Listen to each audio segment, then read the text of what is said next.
Good afternoon, everyone. This is Jennifer Slackman from Edgenuity. Hope everyone is having a great day. Thank you so much for joining us for today's webinar, our first in a new series of blended learning webinars. Joining me today is Dr. Lesley Clifton, Director of Online Learning from the Classical Academy. I'm going to be turning things over to Lesley in just a few minutes. But before I do, just wanted to make a few points. The first of which are some admin details. You may have noticed that you all are on mute for this webinar, but that doesn't mean that we don't want to hear from you. There is a chat box or a question box within the GoToMeeting interface. We highly encourage you to submit questions using that chat box or that question box, and we will take questions at the end. The second admin detail I wanted to let you know about is that this session is being recorded, and we will send out a link to where you can find that recording in just a few days. So you don't need to scribble frantically to take notes. We will be recording this session. We decided to begin hosting this webinar series because we know that a lot of you are doing some very interesting things with blended learning, with online learning. Some of you might just be conducting pilots. Some of you might be getting going with much larger implementations, and some of you might just be dipping a toe into online and blended learning. So we wanted to share with you some best practices, some ideas, some lessons learned from really innovative schools out there who are doing some very interesting things with online and blended learning. So this is your chance to learn from colleagues across the country who are doing some very remarkable work with online and blended learning as a way to really enhance how students are learning. So just a few more points. When we talk about blended learning, just to give everyone a common definition, it is a formal education program. Students are learning partly through online learning. They're learning partly at a supervised location away from home. And hopefully those two modalities, that online learning, that offline learning, are tying together and are connected to provide a very integrated experience, that the teachers and administrators are also using data to make connections between those two modalities to inform the instruction that's happening for students.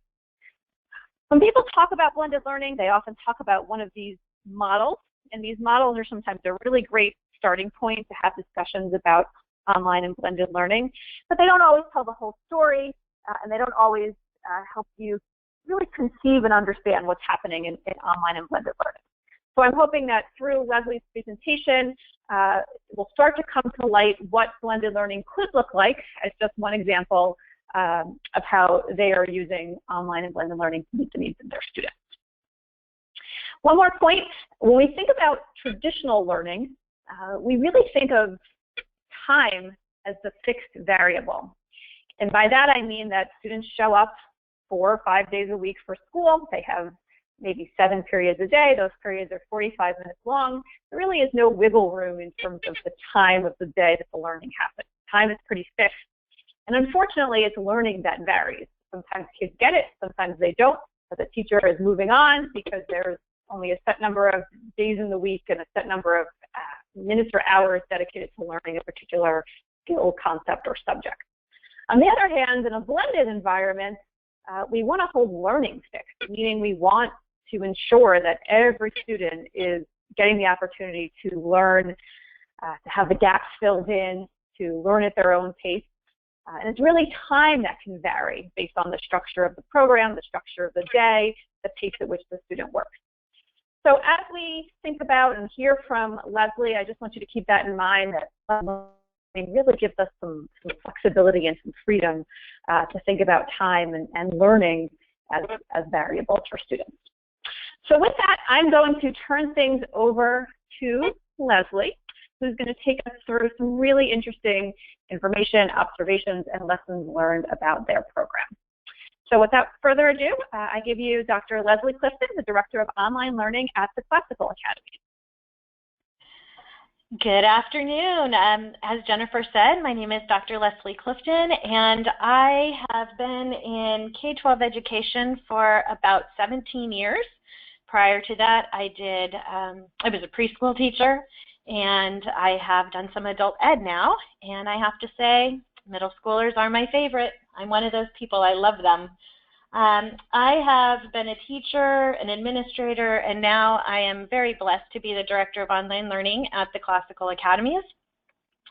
I don't know, Jennifer, that I have control to change the slides.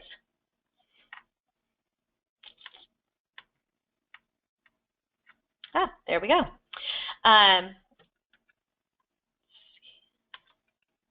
Nope. Next slide, please. Okay, the Classical Academies. We are a K-12 organization.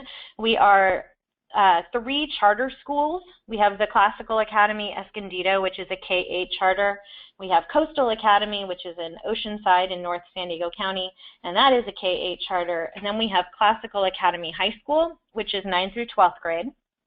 With these 3 charters, we have 7 campuses. Every campus offers at least 4 different programming options for students. Today I'm going to be focusing on Classical Academy High School and our online and blended learning options at this program.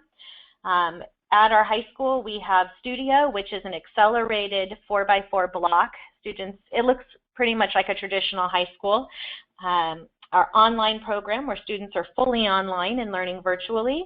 Our Online Plus program, which is our hybrid program of classroom and online instruction. And we have a program called 5-Day IS, Independent Study, where students are working with a credentialed teacher to modify their instruction, create their content, and parents are the primary educator in that program. And the next slide. I was working at our high school in our Studio program, and I was approached by some parents. They wanted more flexibility. They still wanted the elective options that we offered. We have a tremendous visual and performing arts program. Our musical theater productions are phenomenal, bordering on professional. We have tremendous classroom instruction. Our teachers are phenomenal, and we are very much a college prep high school. But these parents came and they wanted more flexibility. They still wanted everything that we offered, but they wanted flexibility in pacing. They wanted flexibility in maybe they weren't ready for a college prep class, or maybe they wanted more AP options, or maybe they wanted to take a course that we didn't currently offer. So this is kind of how Classical Academy Online got started. We started with a program called Flex. It was not as flexible as parents wanted. It was 2 days of classroom instruction and 3 days at home. The parents didn't find the work they were doing at home to be flexible enough or enough instruction so that parents weren't having to teach the content. They found subjects such as advanced math and the sciences a little too difficult to be the primary instructor for. So I approached our executive director and talked to him about creating an online program. So our next slide is that big white box challenge. It was on HGTV a few years ago, and our executive director offered me the position of Director of Online Learning and said, here's your challenge. You have a big blank white box. Create this program. And the only directions were it needs to fit our culture and it needs to meet the needs of our students. I was very blessed to have an entire year to research online programs, other options that were available to the Classical Academies as resources, to meet with families of our current program and ask them what they wanted to see. I met with staff, asked them their thoughts on an online program. I was able to look at probably 25 different curriculum vendors, looked at different learning management systems, was able to create policies and procedures, and able to hire a core staff to start the program. Part of this process that I think is so essential and important is that we did start from the beginning making sure that it fit our culture, our current culture. And I'm going to talk about that a little bit more later on. But in our culture, our motto is parents, partnering with parents. and having the parent input for the very beginning was a very important part of why this program is as successful as it is. I met with our school board and shared our vision with them and our other leaders in the organization, and everybody from finance to facilities to technology, curriculum and instruction, we all worked very closely together to create this blended learning program. Our next slide shows the vision, and I talked about how our culture was so important. And I'm a big visionary. I like to think big and dream big, and I like to see those dreams come true. And my vision for the Classical Academy Online was to provide a program for families who desired parent partnership, flexible class selections, schedules, times, and pacing, a safe, welcoming environment for students to learn, and teachers and tutors who are trained diagnosticians. So they're able to find the reason a student is struggling and really pinpoint the problem and solve that problem. So the vision was pretty broad, pretty large. We have, I believe, accomplished this. We have great parent partnership. In fact, yesterday we had parents come on campus and lead a session for parents who were new to our program on how to work with our program and hold their students accountable and partner with the school. We offer so many different class selections and offerings and scheduling times. I was working on our schedule this morning, and it's so far 16 pages of class offerings for next year. Students can come to school. We have cyber cafes where students can come in and receive instruction from tutors and teachers, and we have extended hours. We're open Tuesday through Friday. Tuesday, Wednesday, Thursday, we're open 7:20 in the morning to 6 p.m. and Friday 7:20 to 4. And part of that is so that we can meet those students' needs. Some of our students are dropped off early in the morning and are with us, and some of them are with us until 6 p.m. Students can work at their own pace with, of course, the school's direction so that we get them graduated on time. It's a very safe, welcoming environment. We focus on social emotional needs of our students, and we have phenomenal teachers and tutors. If you go to the next slide, these are just, I asked my staff, when you think of Classical Academy Online, what are some of the things that jump out at you? And these are some of the words. Learning is a priority. We have academic coaches and student development coaches who work with our students on college and career and note-taking and social emotional needs. We are very student-centered, family-centered. We have medically fragile students. We have students who are here for remediation. We have students who are here for our AP courses. We have students who are here because they're actors or athletes. We have all different kinds of students. And I don't know if this is going to work, but at the bottom, I do have where it says CAO, check us out. This is a video that I'd love to share with you. That is our newest marketing campaign, and it gives a great overview.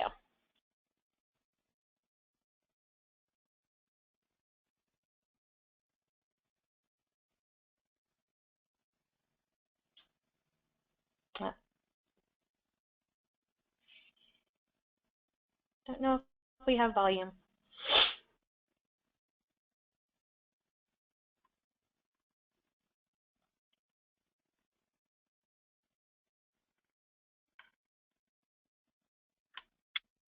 We seem to be having a volume technical difficulty, so we'll send out this link when we send out the link to the recording of this session. Perfect. And that's a great video that just kind of gives an overview of, from a student's perspective on the program and a little bit of the teacher's perspective on what the program offers. And the pictures you're seeing in the background, those are our cyber cafes. I'm going to show you a few more pictures later. That'll give you an idea of the environment that we set for our students. If we could close that and go to the next slide, Jennifer, that would be.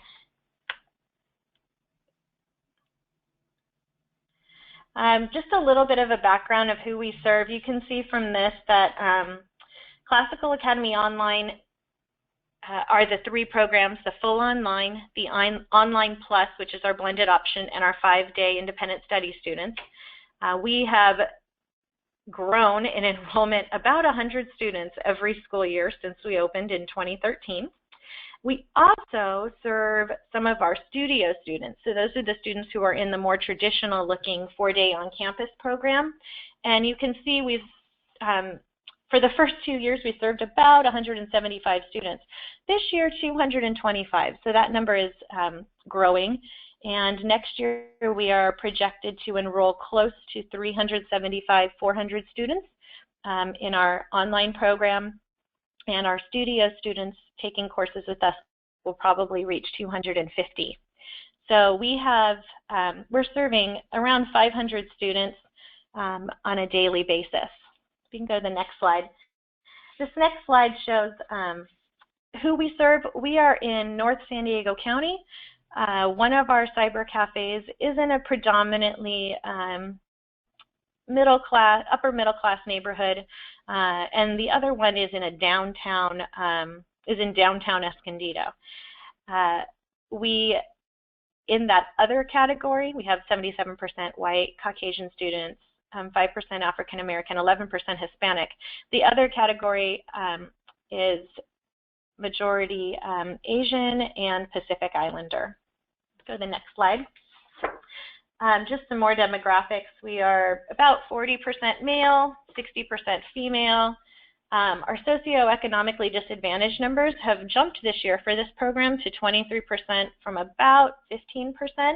We have been enrolling more students whose parents are able to enroll them in our program because of our extended hours, and in our cyber cafes, we provide students with access to the internet and Chromebooks to use to complete their schoolwork. So we have been able to enroll more students who before thought that this option was closed to them because they may not have internet access at home or a computer at home. And we do have about a 9% special education population, and we have a phenomenal special education staff who works with our teachers and our students on modifying curriculum and instruction and providing services to them. Our next slide shows just the 3 programs. I'm going to give you a little bit of a background. Online is full online, and our students, for the most part, are using Edgenuity curriculum. Those students meet with a teacher at minimum once every 4 weeks, but most of them are checking in weekly. In our Online Plus program, those students are on campus with us 2 to 4 days a week.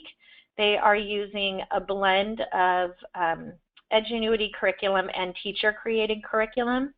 And our 5-day independent study students are the students who are creating their curriculum with a credentialed teacher's support and their parent. For our next slide, I wanted to show you what one of our cyber cafes looks like. This is our Escondido Cyber Cafe.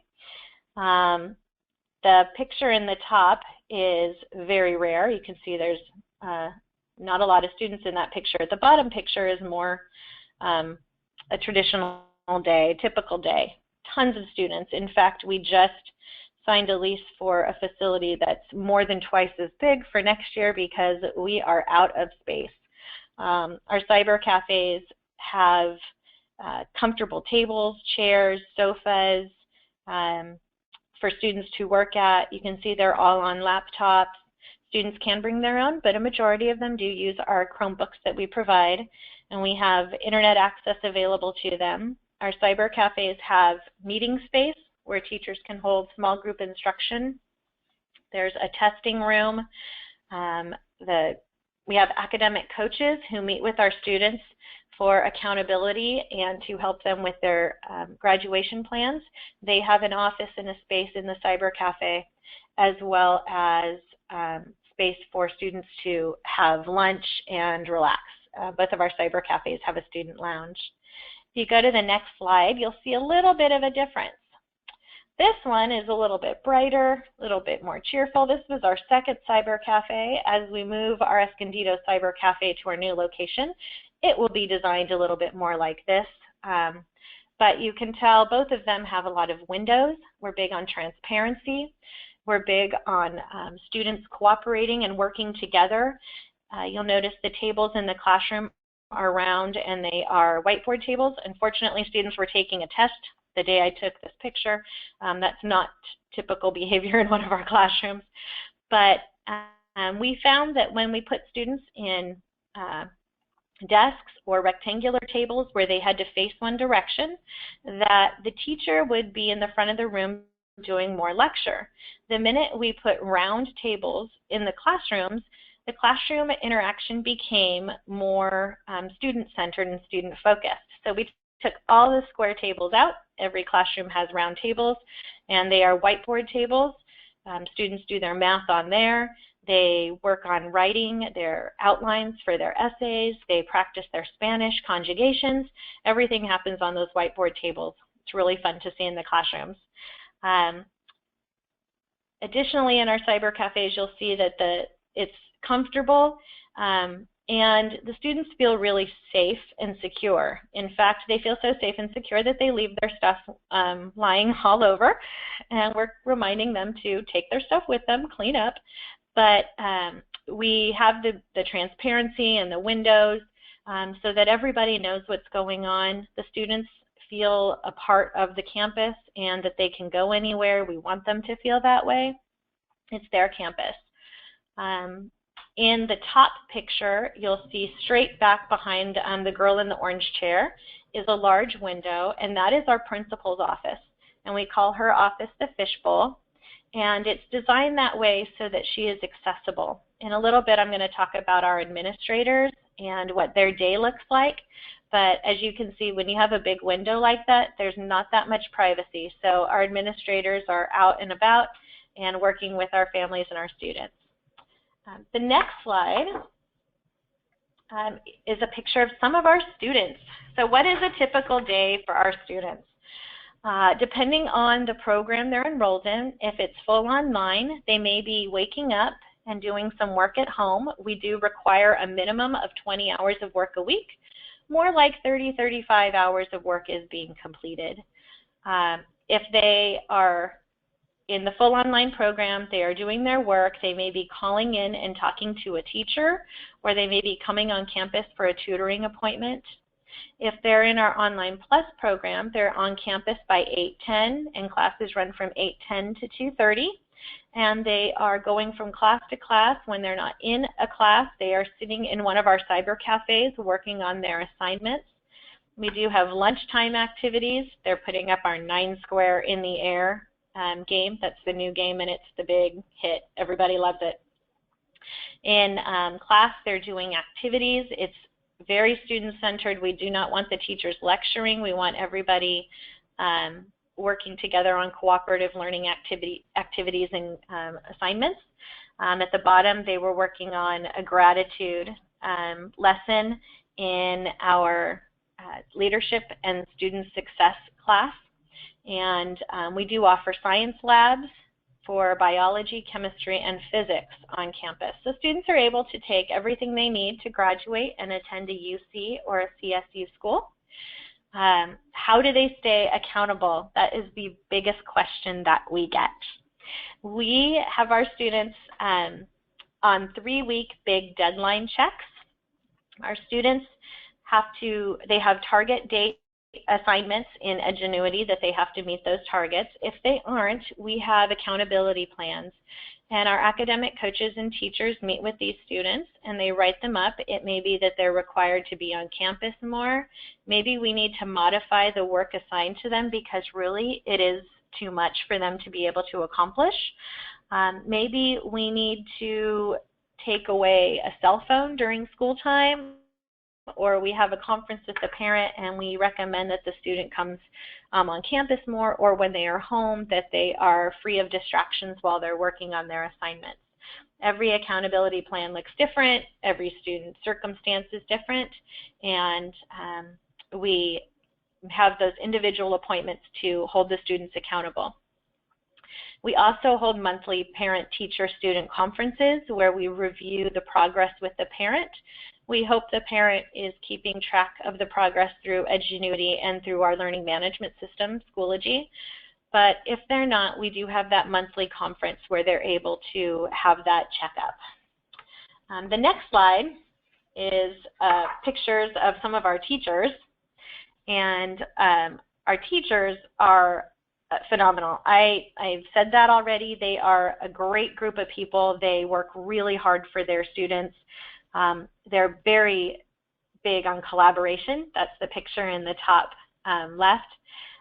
They meet together frequently, every Monday actually, for staff meetings where we discuss students, we discuss data, and we discuss various issues and concerns.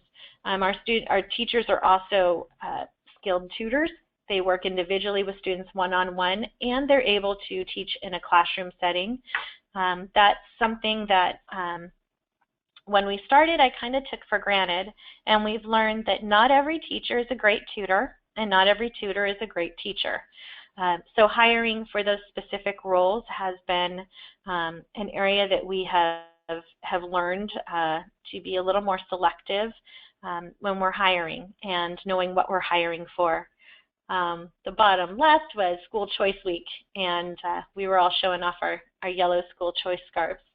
And then every morning, I'm going to talk about a Minga in a little bit, but in the bottom right, every morning at the Oceanside Cyber Cafe, the staff meets in the principal's office for a quick 10-minute meeting where we are encouraged, we talk about student concerns, and we laugh. Lots of laughter in those Mingas. The Escondido Cyber Cafe also holds those once a week. Teachers are expected to be on campus about 4 days a week. Some of them work at 2 locations, and they teach about 5 different courses. They're responsible for grading and for setting up the courses. It's a heavy load, but they have requested that they stay in charge of setting up the courses and grading. They like that connection that they get with the students. Even though I told them I could hire help for them, they like being connected. So once again, like I said, phenomenal staff that pour their hearts out for these kids. Our next slide is our administrators. I have 2 phenomenal administrators that run our cyber cafes. I have on the right is Dr. Stacy Perez, and on the left in this picture is Janine Swearingen. And these ladies have a pretty tough task. I have asked them to not be in their offices 80% of the week. So that means that gives them 20% of their time to check their emails and write emails and organize everything that they have to get done for the following week. Part of their jobs, they do orientations weekly with new families. They run parent trainings.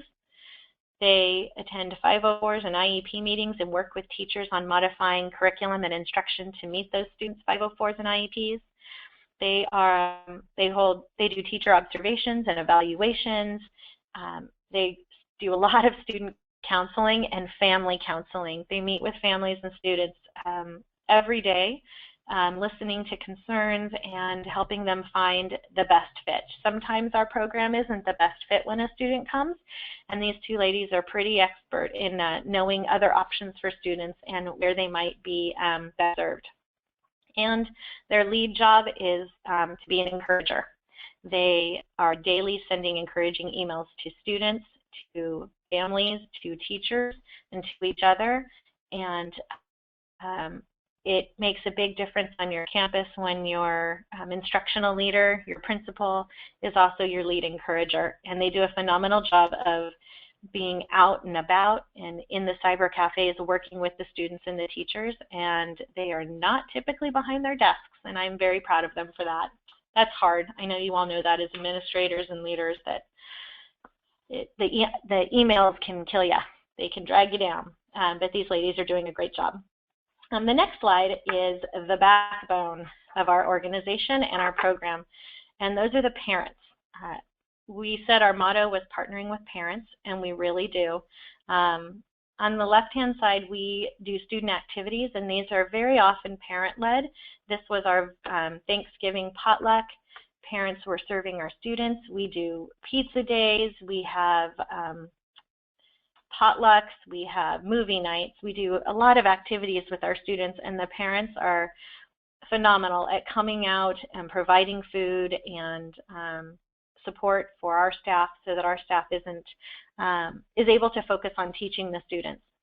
On the right-hand side, we have parents who, we want to hear our parent feedback, and we want to hear what parents want for the program. So this is one of our parents who is giving us ideas for how our already flexible schedules could be even more flexible next year. We ask them to come in and they give us their ideas. We did this, we call it Envisioning Our Future, and we did 2 events this year where parents could come in and give us their feedback on what they wanted for next school year. And in addition, our principals do monthly coffee chats with parents where they can come in, and we have an agenda for those where we cover a few topics where we want parent feedback, and then we open it up for questions and concerns and comments from the parents. And we have many changes that happen based on these coffee chats and envisioning our future sessions. Additionally, as I mentioned before, we have parents who are offering parent workshops to new families, and they are bringing what they've learned over the years with our program to these newer families, giving them insight and advice, and they turn into counseling sessions for each other. It's a great support group, and they're supporting their students in the process. What have we learned? Our next slide, Jennifer asked me, what were some of the things that you have learned through this process? And I'm going to leave you with 3 takeaways. There's so much that we have learned, so many areas where we have grown. But looking back over the last 3 years, I can say there are 3 things that I would tell any leader trying to start a blended program or trying to modify their blended program. And the first one is to establish your culture. The second one is Maslow before Bloom. And the third one is you're always in beta mode. The next slide talks a little bit about establishing your culture. Actually, it doesn't talk anything. I put a lot of pictures. But culture is huge, and it's huge for our organization. We spend a lot of time, a lot of money, and a lot of resources on establishing our culture and making sure that every culture has the same vision for what we are doing and where we are going. And that is the same for individual programs within the organization. I just put some pictures on here, but the top left is the I can do it, trying our best. We emphasize having a growth mindset, that we don't say I can't, we say I can't yet. Our students are always willing to try. We say that failure leads to success, and it's always a learning experience, and that no matter what we are doing, we're trying to get better, and we're just putting in our best effort. It's not about being smart, it's about the effort that you put into it. And that is one of our culture points with our students and our parents and our staff. And it's harder for the adults, I think, than the students to have that growth mindset. Tribes is in the middle. That's a book that we read, and we took the name tribes and we came up with words for each of those letters. And this is how we operate as a staff. T for us is trust, R is respect, I is integrity, B boundaries, E excellence, and S service. And this is how our staff operates. We are a tribe. You'll hear that from all of our staff meetings, our emails. Everything starts with hello tribe, and you'll see that posted on our walls. We really do believe that we need to be trustworthy, respecting each other, and have integrity, understand our boundaries, and that's personal boundaries, with professional boundaries and boundaries on what our roles are in education, especially when we partner with parents. We provide excellence in all we do, and we are service focused. How do we live? We live by the 8 keys of excellence. We show integrity. We believe that failure leads to success. We speak with good purpose. We believe that this is it. This is the moment. We all have commitment. We take ownership. We're flexible, and we try to find that balance. And we teach this to our students. It's not always easy, but that is what we do. As an organization, we have four culture points that we work on with our students as well. And this is how we reflect. So we reflect on our impact. What kind of an impact are we having? Are we using good judgment? Are we excellent communicators and intentional in our communication? And do we have passion about what we're doing?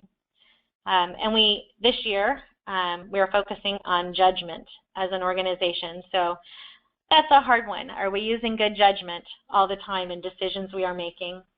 And then how do we work together? And I have Minga down there. Minga is South American idea or concept of the community coming together for the common good. And that is why we have our morning Mingas, where we are coming together for the common good of our students and discussing how we can help those students and building our team up, our tribe up, to be able to help those students. So building your culture is essential. Having a common mindset, you're able to accomplish so much when you're on the same page and everybody's willing to give their all and do what it takes to meet those students' needs, and they're using good judgment and communicating effectively and have that passion or that fire in their belly for what they're doing. The next area where we learned was that Maslow before Bloom is important. And I know we all know about Maslow's hierarchy of needs, that we need those basic human needs met before we have the confidence and the self-esteem to be able to be creative and excel and learn. And Bloom's taxonomy, where we have the basic learning leading up to being able to be creative. Our students come to us for a variety of reasons, and many of our students have social emotional needs and concerns. They have anxiety problems. They've been cutting. They have thought about or attempted suicide. They have eating disorders. They've been bullied, or they just haven't wanted to go to school or never have gone to school. And we have found that if we focus on a student's basic needs of feeling secure and loved and accepted, that what they can learn is phenomenal. We have students who have gone from being so credit deficient to being on track to graduate in almost no time because they finally feel safe, secure, loved, and accepted. So that is what I did my dissertation on, and it's kind of my soapbox lately, but that we have to meet these students' social emotional needs. They have to feel loved. They have to feel accepted. They have to feel that they have somebody in their corner rooting for them no matter what, and on their side. And once we do that, that we're able to meet their academic and educational needs. And the last thing that we've learned is that we always need to be in beta mode. Our program is constantly changing. It doesn't look the same from year to year, and we don't want it to look the same from year to year. We want to be changing to meet the needs of our current students and our current parents and the staff that we have. I was able to take my entire full-time teaching staff to the INACOL conference in Orlando this last fall. And we heard from a principal who said that his staff is always in beta mode. And we all heard this and were so taken by it that we've adopted it for our staff. That we are willing to change and we're ready to change if it's what's in the best interest of our students and our families that we serve. We came back from that conference and one of our teachers changed up her entire math program over the weekend. We have teachers who threw out curriculum they were using and adopt a new curriculum the following month because we weren't meeting the students' needs. We revamped our entire remedial English program with new reading strategies and writing programs to meet the students' needs. And being able to be flexible and able to change, and having staff that are flexible and able to change and understand the need to be able to change is very important. It's not easy to find that staff. It's not easy to hire for somebody who's ready to change and accept that change. But if you can get that staff and you can hire those people, what you can do for students in your population is amazing.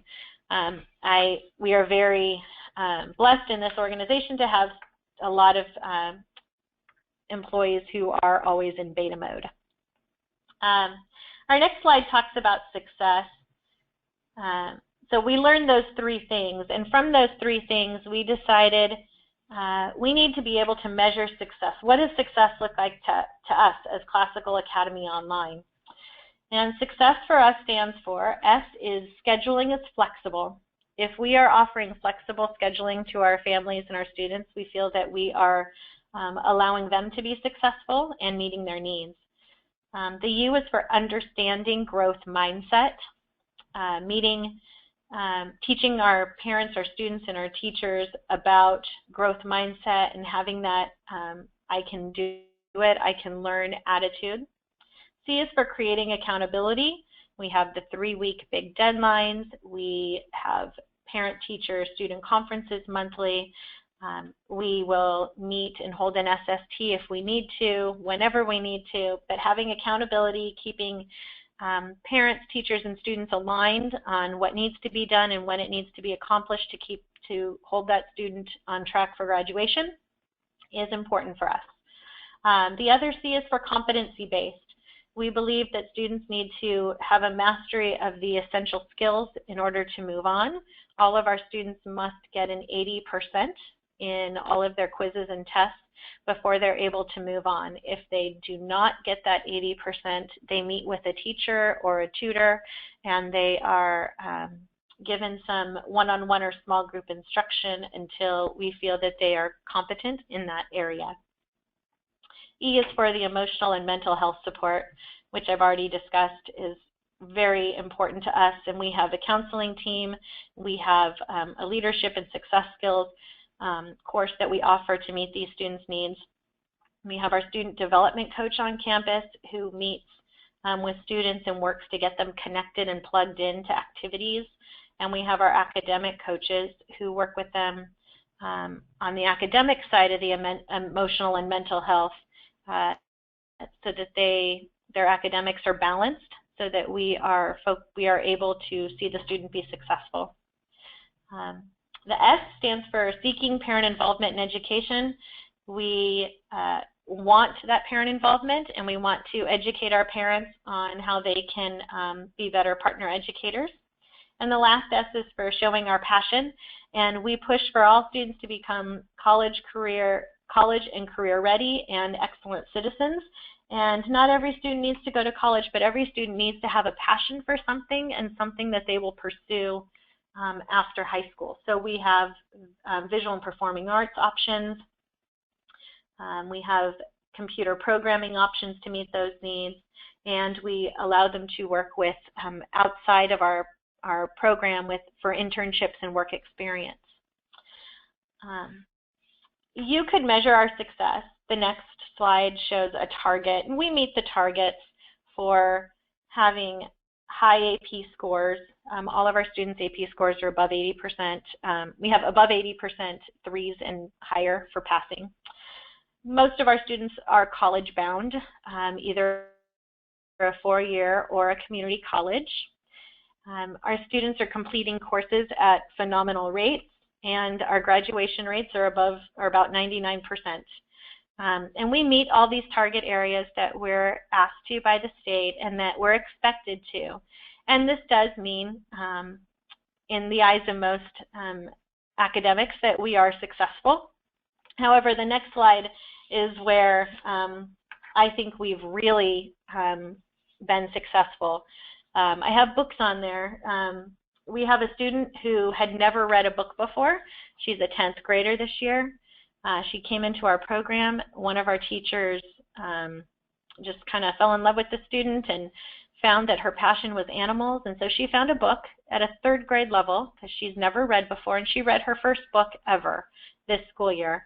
And that is meeting that child's social emotional needs and academic needs, because if you can read, you've opened up a world of experiences for this student.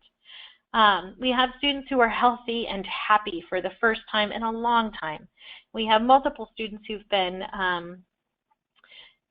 sent to hospitals and other programs out of state for social emotional concerns and mental health issues, and they're able to integrate back into our program and be successful and happy and healthy. We have lots of students who've had eating disorders, and they've been able to get over those, and with counseling and therapy, and they're in our programs and being successful. We have a student who hated school. Mom couldn't get the kid out of the car in the morning, and now the student comes to school, and he told me the other day that he loves school and he loves coming to school. To me, that's a huge success story.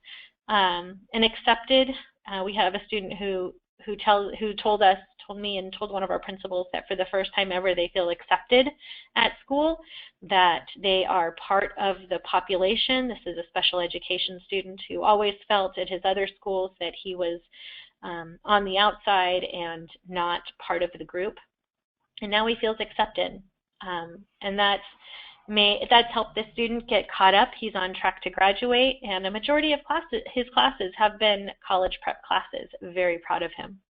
And the last one is fun. It's eggs. We have a cooking class that we offer for some of our students, and there's the little successes and the little celebrations that we have. A student who swore she hated eggs and would never try them, and the teacher got her to try eggs, and oh my goodness, guess what? She actually loves eggs now. So that's one of those little celebrations that we have around our campus. And to me, those are the things that make coming to work every day special and meeting the needs of those students. And I can do that because we have a blended program where they can be at home when they need to be. They can be on campus part of the time. They can excel at their own rate in their classes, or they can slow down if they need to. And we just have all of this flexibility to create a program that works specifically for them. And my last slide is something that we ask ourselves all the time. Are we being successful? Yes, and there's room for improvement. Are we meeting students' needs? Yes, and there's more we can do. So with that, that is my presentation, and I'd be happy to answer any questions that you might have. And also, I don't know that we'll be able to get to all of the questions, but I know that Jennifer can get a hold of me, and I'd be happy to share anything with you about our program and what we've learned along the way. So thank you. Lesley, on behalf of everyone, thank you so much for sharing all this powerful, helpful, informative, inspiring information. We do actually have a number of questions, so we'll see how many we can get to. As a reminder, if you joined us late, you'll need to type in your questions to the question or chat box in the GoToWebinar panel. And to get one question out of the way, we are recording and have been recording this session, and we'll get a link out to all of you in just a few days. So be patient for that. But a number of questions, Lesley. Hopefully you've had a chance to catch your breath quickly after that great presentation. There was a question that came in about, and you just talked about this towards the end, about students working at their own pace. Are students allowed to earn credits and finish classes and courses at their own pace? How does this impact graduation and range of years that students need to graduate? How does all that play out if students are working at their own pace? Good question. So I said that we have academic coaches. So every student is assigned to an academic coach, and when they enroll in our program, they meet with the academic coach and they lay out their grad plan. So it might be 4 years, it might be, I don't know how long they're going to be with us, maybe it's 3 years or 2. And we look at what they have and we lay out with them what we think is the ideal pacing for this student. We work with the family. Sometimes that's one class at a time. Sometimes it's 2 classes at a time. We do offer summer school, so sometimes that takes into consideration summer school or taking a community college class. And we work with the family to determine that pacing, but we're always flexible on adjusting the pacing as we need to. We do try to get all of our students graduated in 4 years. If a student comes to us and they are severely credit deficient, that might be one of those cases where we recommend other programs that have more flexibility built into their system, where they may be a year-round school, they might have college.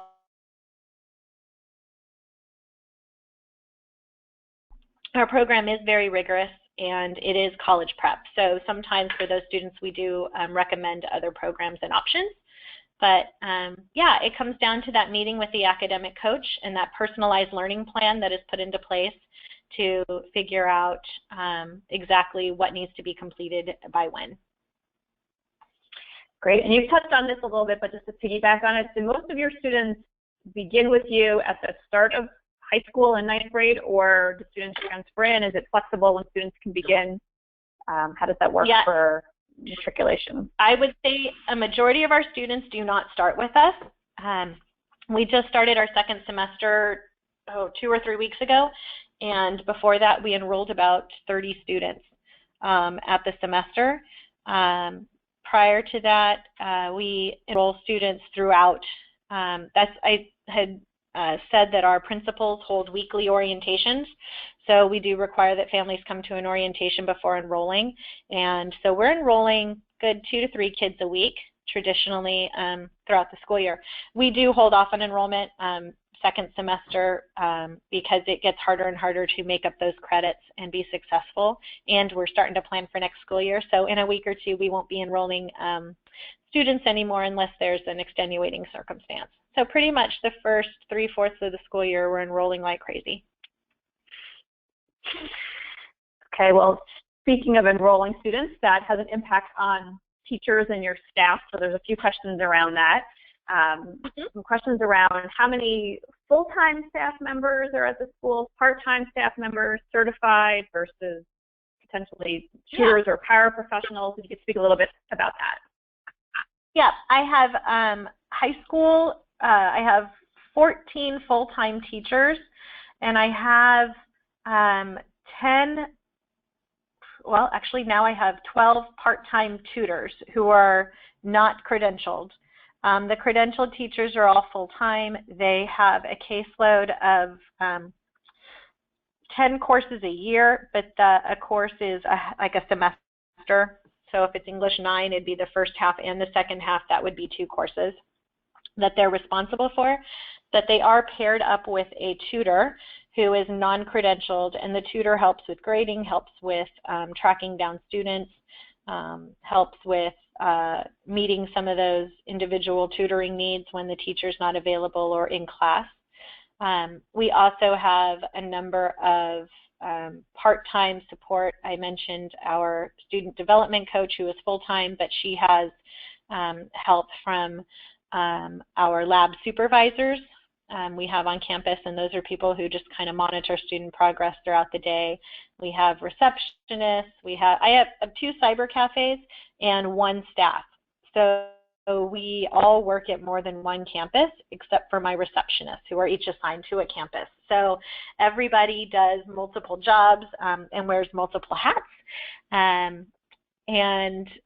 But a majority of my staff is part-time.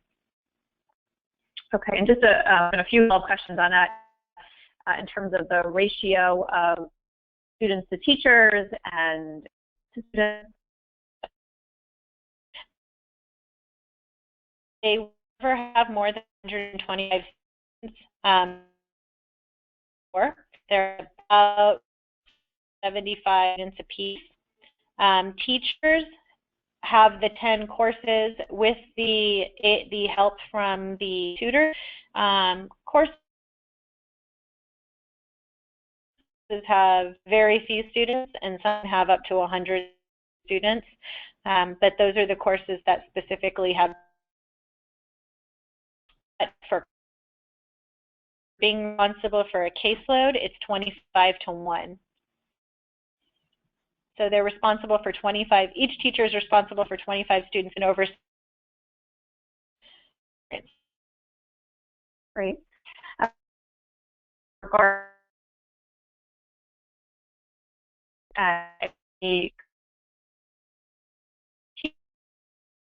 In either public courses using online, bringing materials in. Teachers to do that? Is there someone overseeing that? How does that work? Yeah, our studio program, so the program that our high school offers that looks more like a traditional high school, has had all of their courses A through G or college prep approved. We took those course descriptions and those course curriculum maps, and we have aligned them to Edgenuity course and to any teacher-created content for our online program.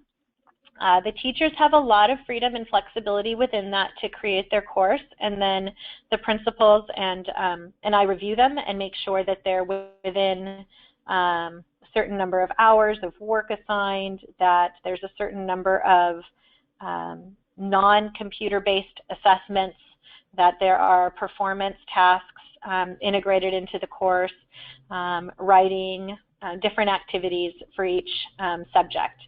So they do have a lot of freedom and flexibility. I hired credentialed people who are experts in what they do, and I trust them. I give them a lot of trust and freedom to create the courses as long as they're aligned to the course description.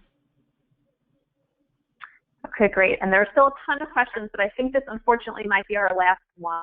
Can you just talk a little bit how you address, how you structure your program, how you fill in those gaps of those students who might be performing below grade level, but to ensure that they're on track for success and for graduation? So we use NWEA MAP assessments, the measures of academic progress, and Edgenuity has the MyPath tool. So all of our students take the NWEA assessment when they enroll, and we can put them into MyPath to help get caught up in English language arts and math. We give to accurately place students in the right math course. We offer an English Foundations and a Math Foundations course, and these courses are very individualized to the student. And we have a math specialist and a reading specialist on staff who pull these students out and meet with them individually or in small groups to plug those holes. We try to give those students elective often as we can for some of that remedial work and get them caught up as fast as possible so that they can graduate on time. We might not enroll the student in English 9 until we've done some remedial work. So it may look like they are credit deficient, but we're trying to get them caught up so that in the end, you know, they've learned the basic skills they need to be successful later. Great. Again, I can't thank you enough, Lesley, for sharing all this fantastic information with us, for inspiring us, for motivating us. So this has just been so fantastic. We do have 2 upcoming webinars with different schools and representatives who will be sharing about their blended learning program, so stay tuned for invitations on those. We want to thank all of you for joining us, for the tremendous work you're doing with your students in your schools and districts, and we certainly look forward to continuing this conversation. So stay tuned for the link for the recording for this session. Please join us for upcoming sessions, and if we can help facilitate any additional conversations or introductions, we're happy to do so. But again, Lesley, thank you so much for sharing with us today, and for all of you, thank you so much for joining us. Have a great rest of your day. Thank you.